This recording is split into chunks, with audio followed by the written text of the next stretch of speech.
Hey everyone, it's Tom here, and today I'm going to talk about Moyu's WRM 2020. As always, this cube was sent to me by Daily Puzzle, so make sure to go check them out in the description, find where you can buy this cube, use my discount code, and get it while it's on sale. But to cut right to the chase, I really like this 3x3. Moyu has done an excellent job on this latest flagship cube, and it's on sale at Daily Puzzles right now for 49 Australian dollars or approximately 35 US dollars, which is a considerable amount, but it's not as hefty as other cubes and it does feel quite premium. When I unboxed it about a month ago, my first impressions of the WRM 2020 were pretty positive. It's got solid performance, it turns well, it's unique, but the one thing that stood out to me the most was that it's 55mm. So that's a bit smaller than most cubes, and personally I've been used to a 56mm cube. I don't think it hinders my solves at all, but if I could change it, I definitely would make the WRM 2020 1mm bigger for my personal preference, but being a bit smaller is positive in some ways because it's got great ergonomics whether you're doing two-handed solves or one-handed solves. Now, one of the big things I want to talk about in this video is, should you or an average cuber buy the WRM 2020? It's a hard question to answer, but for most people, I think the WRM 2020 isn't anything groundbreaking or special that you should dish out your money to buy if you already have a good cube. It does have a really cool 9-point spring adjustment system that makes customization really great,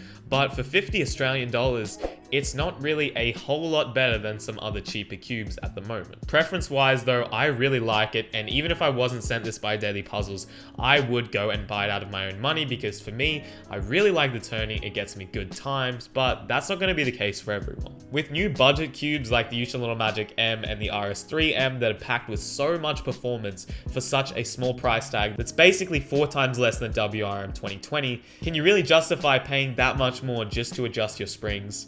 And that's a hard question to answer. If you're just looking for a good speed cube, you're not fussed too much about customization, then maybe consider buying one of the cheaper options I just mentioned and spending the rest of your money elsewhere on another puzzle, or just saving it. You know, one day when you kids are putting a deposit down on your first house, you're going to be thanking me for this.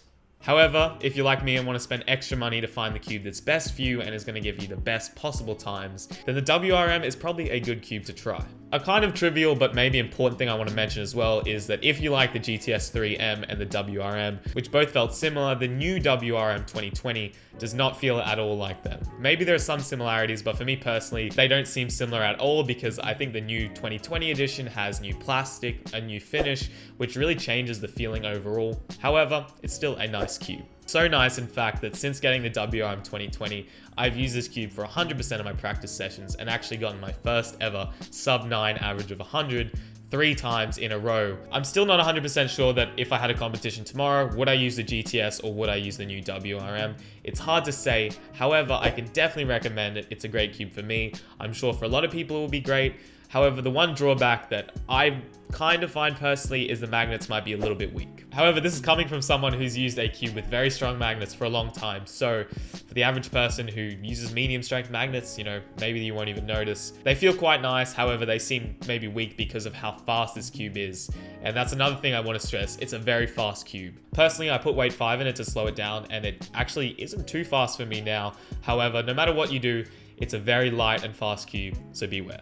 Overall though, I think Moyu's done a great job. I can definitely recommend it, and I know a lot of other people who really like it. So anyways guys, that's all I have to say on the WRM 2020 from Moyu. It's a really nice cube, and let me know if you guys have gotten it in the comments and what you think of it. Other than that, if you want to buy this cube, all the links are in the description as always to Daily Puzzles, where this cube is currently on sale, so get it now while the sale lasts, and you can get a further 10% off with my code TNL Cubing as always. Thank you guys so much for watching, and I'll see you all in my next video.